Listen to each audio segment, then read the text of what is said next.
Fils unique, j'ai peu connu mon père et c'est ma mère qui m'a élevé. En réalité, ils n'étaient pas vraiment mes parents. J'étais né sur une autre planète. Mes vrais parents m'avaient expédié sur la Terre en fusée avant de périr dans un effroyable cataclysme dont j'étais l'unique survivant. Mes parents adoptifs étaient gentils avec moi, mais ils n'ont jamais fait la moindre allusion à ma véritable identité. Aussi leur ai-je laissé croire que j'ignorais la vérité.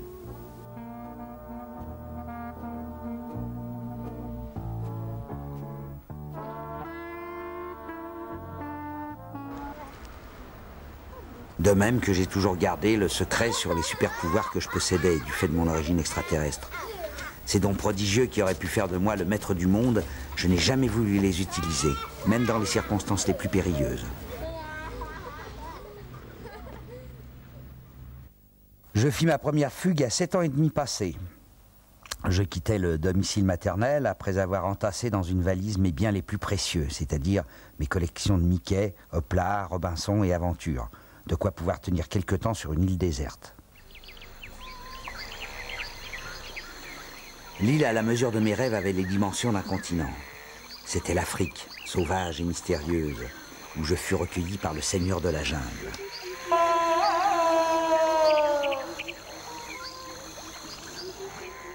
Moi, Tarzan. Toi, Boy.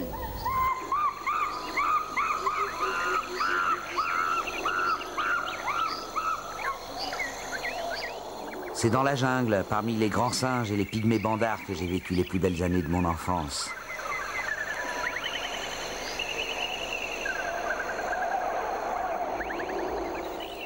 J'ai connu l'ombre qui marche, le fantôme du Bengale, et j'ai prêté serment sur le crâne de mon ancêtre.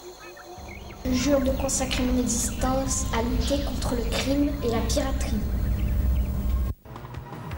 Parfois, quand mes activités africaines m'en laissaient le loisir, je m'embarquais pour la planète Mongo, rejoindre Guy l'Éclair et combattre à ses côtés le cruel empereur Ming. Mais en réalité, ce qui m'attirait sur Mongo, c'était Camille. C'est en voyant danser Camille au cours d'une petite fête improvisée par les partisans de Guy que j'ai connu mes premiers émois. Sa jupe virevoltante autour de ses jambes admirablement galbées fit chavirer mon cœur. Dès lors, chaque fois qu'elle était en danger, je m'ingéniais à devancer son fiancé pour plonger à son secours. Ah,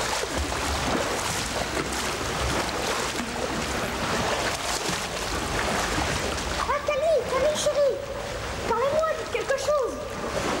Ah, grâce au ciel, elle ouvre les yeux, elle revient, elle. Mais Camille n'avait Dieu que pour Guy, et lui, pour être franc, je dois avouer que j'étais également amoureux de la fiancée du fantôme, Diana Palmer.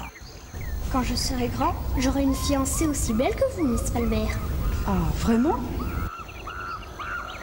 Mais un jour, d'étranges nouvelles venant d'Europe pénétrèrent jusqu'au cœur de la jungle. On y parlait de couloirs de Danzig, de mobilisation générale.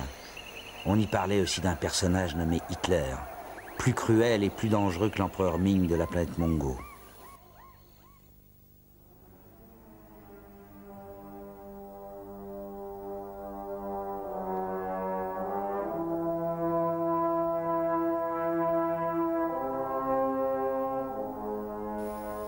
Alors le soleil s'obscurcit, la jungle s'estompa autour de moi et mes amis disparurent. Durant de longues années, je ne devais plus les revoir. Mongo était devenu inaccessible et jamais l'Afrique n'avait été aussi lointaine.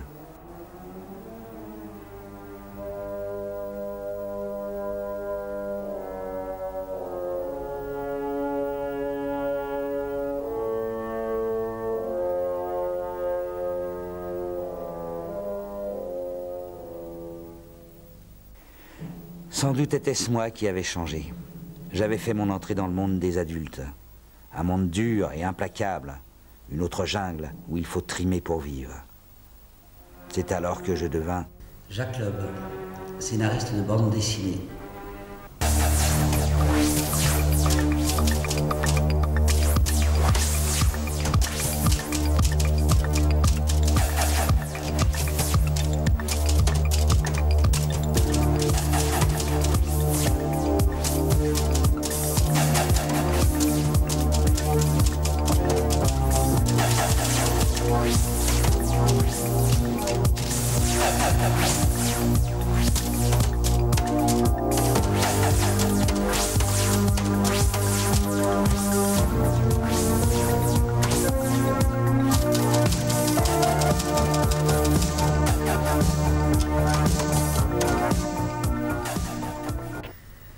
Un scénariste, déjà, sur un plan général, c'est quelqu'un qui invente et qui raconte des histoires. Bon.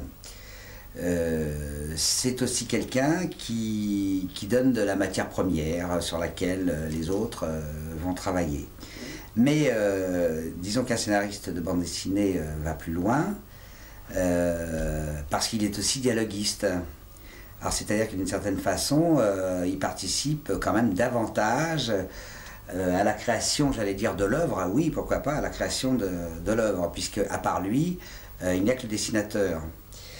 Et quand je disais dialoguiste, alors il y a une chose peut-être quand même qu'il faut préciser, et moi qui m'étonne d'ailleurs toujours, c'est de voir encore le nombre de gens qui sont persuadés que le scénariste arrive après que le dessinateur ait fait ses dessins, qu'il ait dessiné des bulles blanches, et puis voilà, elles sont vides, et le scénariste vient avec son crayon, là, sa plume, etc. Il remplit les ballons. Non, c'est pas comme ça que ça se passe, puisque le scénariste, seul ou avec l'aide parfois du dessinateur, va bâtir une histoire, et puis il va faire les dialogues, c'est-à-dire qu'il doit prévoir à l'avance tout ce qui se passe quand même dans l'image. C'est à ça que servent les descriptions, justement, pour le dessinateur.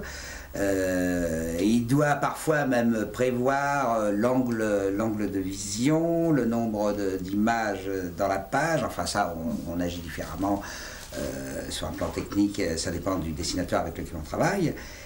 Mais les textes sont faits avant, les dialogues sont écrits avant, tout est prévu. C'est comme au cinéma. Au cinéma, on ne va pas rajouter les dialogues des personnages une fois que le film a été tourné.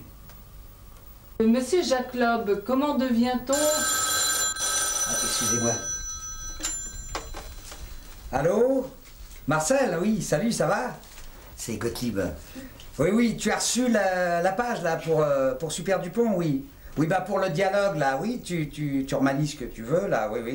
Dis donc, tu m'excuses parce que là je suis pas tout seul, je suis avec une journaliste, charmante d'ailleurs, qui est venue pour m'interviewer. Et oui, tu me rappelles tout à l'heure? D'accord, oui, à tout à l'heure, salut. Bon, alors, vous disiez donc... Oui, je disais donc, comment devient-on scénariste de bande dessinée? On devient scénariste par accident ou par concours de circonstances, mais je suis sûr qu'on ne se dit pas un jour je serai scénariste, comme on peut se dire un jour je serai dessinateur ou je serai écrivain. Et en tout cas, c'est ce qui s'est produit pour moi en ce qui me concerne. Je ne me suis jamais dit je voudrais être scénariste. Non, je voulais être dessinateur. Alors, j'ai fait ce qu'on fait dans ce cas-là, c'est-à-dire que j'avais fait des dessins. J'ai mis les planches dans un carton et puis j'ai commencé à faire la tournée des éditeurs.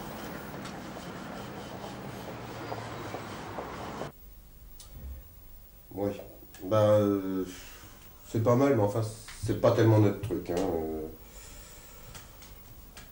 Non, ça, je peux pas vous le prendre. Ah ça, il y a du texte. Remarquez, je ne l'ai pas lu parce qu'il y en a vraiment trop, mais il y a du texte. Il y a des moments où il n'y a même pas la place pour les dessins. Donc décidément, mon vieux, non. Je suis désolé. Au revoir. Au revoir, merci.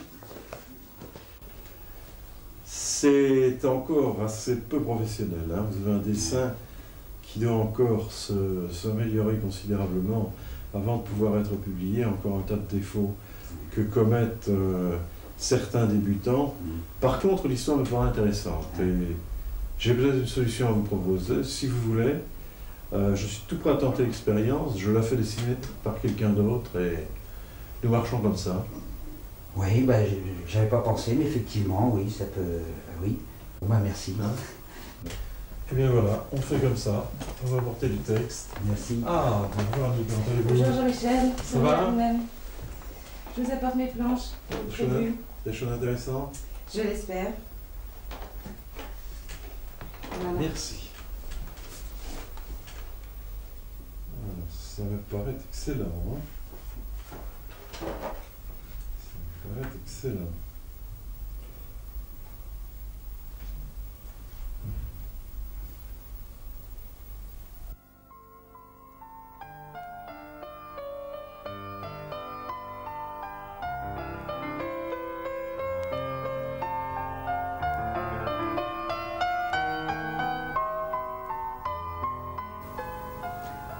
Pas mal.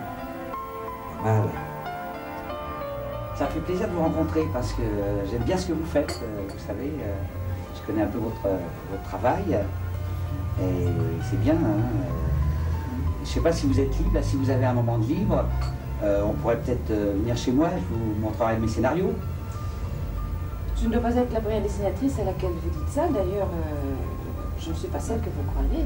Ah ben, c'est-à-dire que c'est un peu différent avec chaque dessinateur, mais c'est vrai que j'ai parlé avec d'autres dessinateurs. Vous savez, un scénariste, ça doit un peu séduire les dessinateurs. Ça fait partie de son travail. Ceci dit, la séduction n'est pas tout, parce que pour séduire un dessinateur, justement, eh bien, il faut lui présenter quelque chose qui lui plaise et qui l'intéresse. Alors, mon travail consiste d'abord à chercher des idées. C'est un travail d'imagination, de concentration et de visualisation, parce que les idées que je trouve, il faut que je les voie en images dans ma tête. Et ces images, il faut que je les transmette au dessinateur.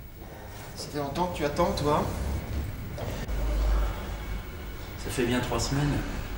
Ça commence à faire longuet.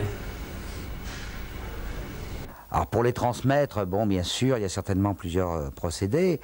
On peut faire un brouillon de la page, faire des petits croquis pour chaque image.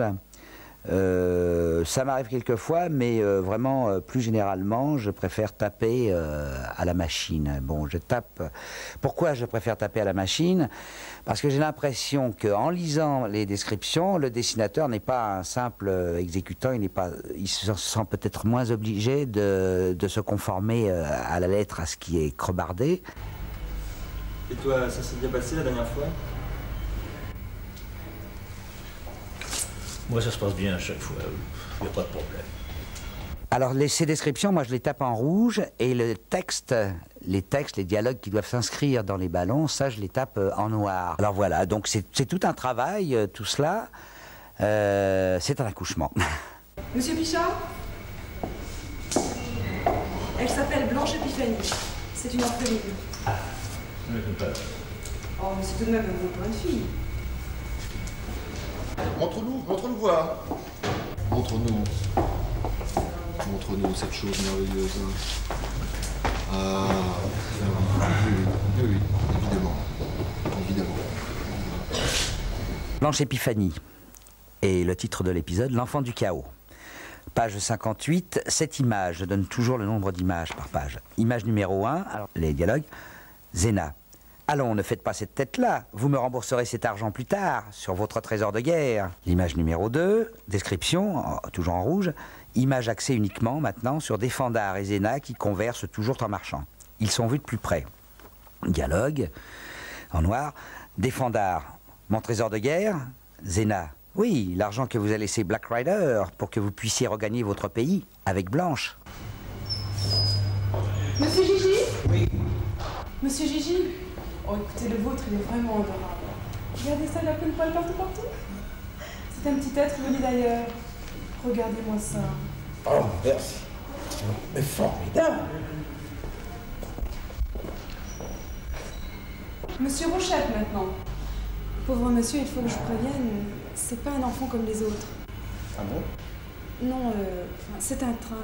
Un transpersonnage en plus. Un train, un transpersonnage. Mais c'est pas foulé, tu vas pas faire une mobilette. Monsieur Drouillet? Je t'avoue, c'est carrément monstrueux. C'est une fille. Une planète. Delirius. Tenez. Une planète. Pour moi tout seul. Une planète. Merci, Papalope. Merci. Merci, Papalope. Mademoiselle, pour moi, il n'y a rien. Attendez, je vais voir où ça en est.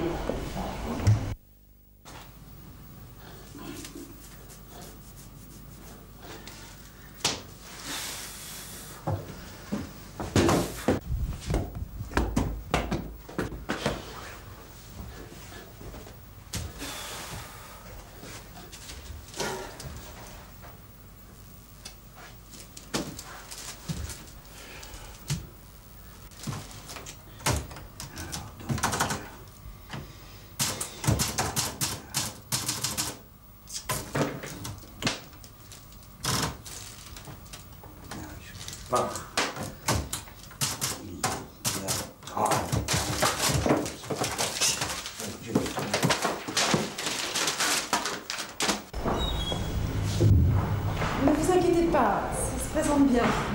C'est pas toujours facile, vous savez. Enfin, il pourrait se dépêcher un peu. Oui, je vais lui chercher un café.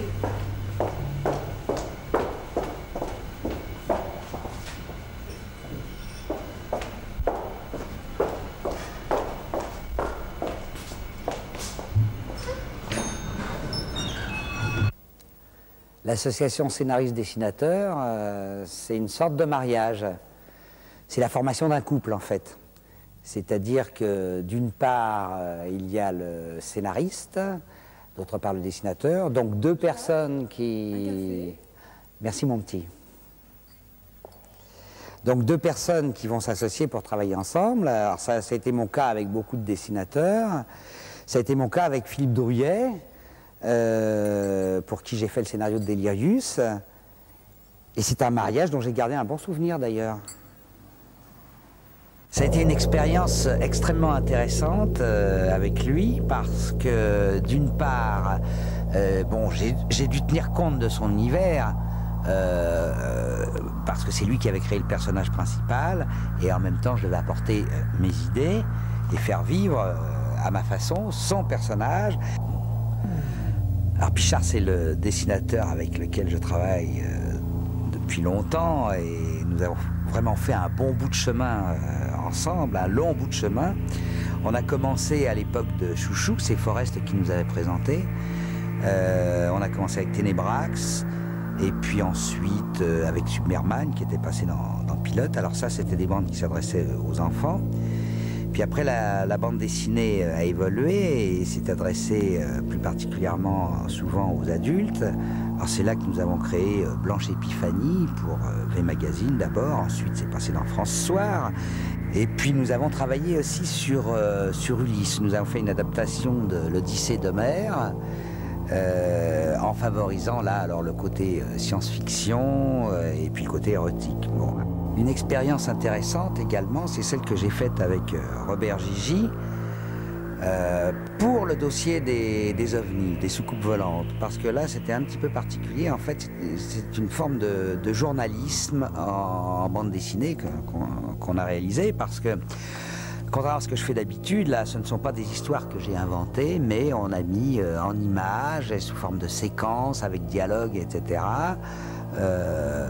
des faits racontés par des témoins. Une autre expérience intéressante et passionnante, c'est celle que j'ai faite avec Jean-Marc Rochette pour le transpersonnage. Je cherchais depuis pas mal de temps un dessinateur pour réaliser cette histoire. Une histoire pas facile parce qu'elle se passe en lieu clos, dans un train, et ça représente quand même certaines contraintes pour le dessinateur. Un jour, Gottlieb et moi, on a eu la même idée, chacun de notre côté, l'idée d'un personnage, d'un super-héros à la française, humoristique, avec tous les défauts d'un super français moyen. Et c'est Gottlieb, Marcel Gottlieb, qui a dessiné le premier épisode. Et puis ensuite vient la période où Gottlieb a créé Fluide Glacial. Alors nous avons fait appel à un autre dessinateur qui était Alexis. Maintenant, nous travaillons à 3 sur Super Dupont, c'est-à-dire 2 scénaristes, Marcel Gottlieb et moi, et puis le dessinateur Jean Solé qui a repris le flambeau après la mort d'Alexis. Bon, alors ça, c'est les manches bitume que j'ai fait avec José Bielsa. Alors, un autre exemple aussi du scénariste essayant de s'adapter un peu à l'univers du dessinateur, bah, c'est avec Omf pour Mandrika. Alors, depuis quelque temps, j'ai commencé pour Okapi une série avec un jeune et talentueux dessinateur, Dan. J'ai eu d'autres activités aussi tournant autour de la bande dessinée. Je me suis occupé d'une exposition dans le cadre du Salon d'Angoulême, c'était en 85. Pour le compte de la Caisse d'épargne Écureuil, et c'était une exposition qui s'appelait Graines de Pro. Alors ça, c'est Baudouin, dont j'aime beaucoup, mais vraiment beaucoup le dessin, c'est pour ça que je travaille avec lui. Et nous avons commencé une nouvelle histoire qui paraît dans À suivre, Carla, les aventures d'une femme taxi de nuit. Alors un autre dessinateur très attachant et avec lequel j'ai eu vraiment énormément de plaisir à travailler, c'est Jacques Loeb, qui a dessiné pour moi, tour à tour et successivement, Roger Fringant, L'Homme au landau et puis Batmax. Ce que je peux dire, c'est que j'ai vraiment eu beaucoup de plaisir à travailler avec des dessinateurs différents. Ça a apporté... Oui ? Tiens. C'est prêt, on mange. Eh ben j'y vais. Je te rejoins dans 2 minutes. C'est quoi ça? Des histoires. À tout de suite. À tout de suite. Dis Jacques, tu peux conduire Léonie au solfège mercredi? Comment? J'ai pas fait attention là. Tu fais pas souvent attention. Est-ce que tu peux conduire cette charmante petite au solfège mercredi? Mercredi, oui. Où ça? Au solfège, parce que moi j'ai une réunion au lycée très importante et vraiment il faudrait que j'y aille ce soir, donc ça serait bien si tu peux y aller. Bien sûr, qu'est-ce qu'il y a? Je peux pas le dire maintenant. Est-ce que tu pourras me le dire? Allez, au sacré. Vous êtes la femme de l'artiste, quelle est l'influence de son métier sur votre vie privée? C'est une influence totale, son métier envahit notre vie, du matin au soir. Alors, le matin, ça commence, il est à peine levé, il réfléchit, il se gratte la tête, hop, le planning. Alors tout ce qu'il a à faire, bon je connais par cœur tout ce qu'il doit faire, et puis on vit au rythme de ses histoires. Alors tantôt c'est au rythme d'un train, il faut aller prendre le transsibérien pour savoir ce qui se passe dans les trains. Tantôt il faut que je m'amuse à porter des landaux dans l'escalier pour savoir si c'est pas trop lourd. Tantôt il faut réfléchir comment on peut aller dans la lune. Enfin la vie de BD est là, quoi. Alors moi je suis un peu le regard extérieur, je dois être critique mais pas trop parce que s'il n'aime pas, je les critique un peu parce que si je critique pas, il n'aime pas non plus. Et puis c'est sans arrêt, enfin, j'ai l'impression de vivre avec des fonds d'art, avec Blanche, avec Super Dupont, avec Léa, avec le Molando bien entendu, et en permanence. C'est un petit peu tout le temps son univers qui est là. Et moi j'ai du mal à caser mon univers là-dedans. C'est toujours le ciel du demi. Mais bon, ça a des côtés très agréables, ça me permet de voyager un petit peu. Le landau. Ah, le landau, ça on n'a pas encore parlé de landau. Maître, est-ce que vous écrivez à la plume ou à la machine? Voilà, les entrées. Installez-vous, prenez place. Voilà. Eh bien, cher monsieur, d'abord je vous remercie d'avoir posé cette question, très pertinente je crois.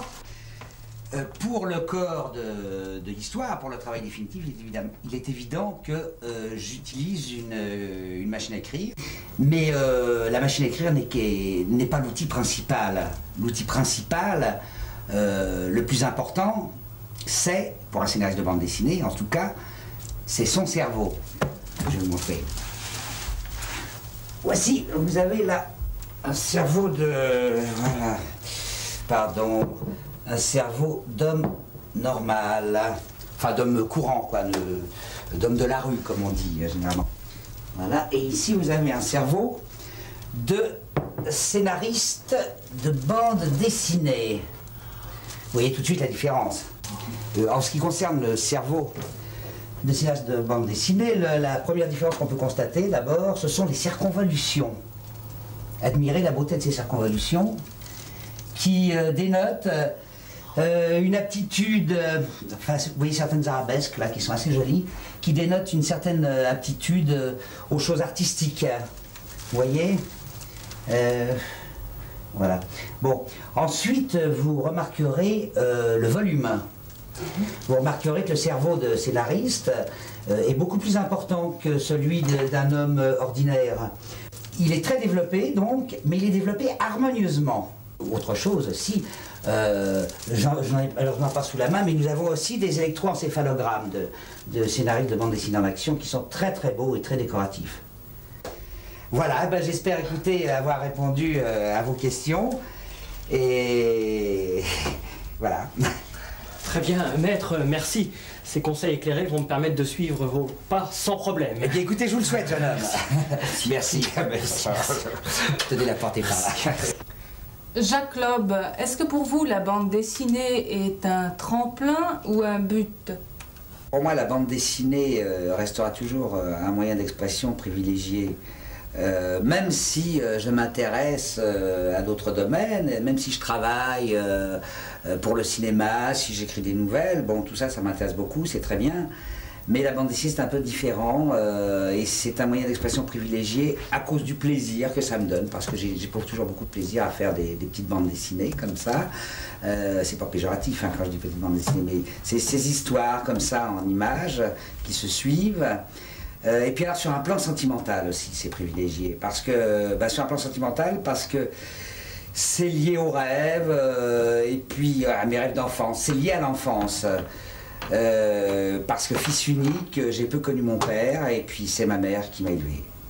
En réalité, ils n'étaient pas vraiment mes parents, j'étais né sur une autre planète. Mes vrais parents m'avaient expédié sur la Terre en fusée avant de périr dans un effroyable cataclysme dont j'étais l'unique survivant.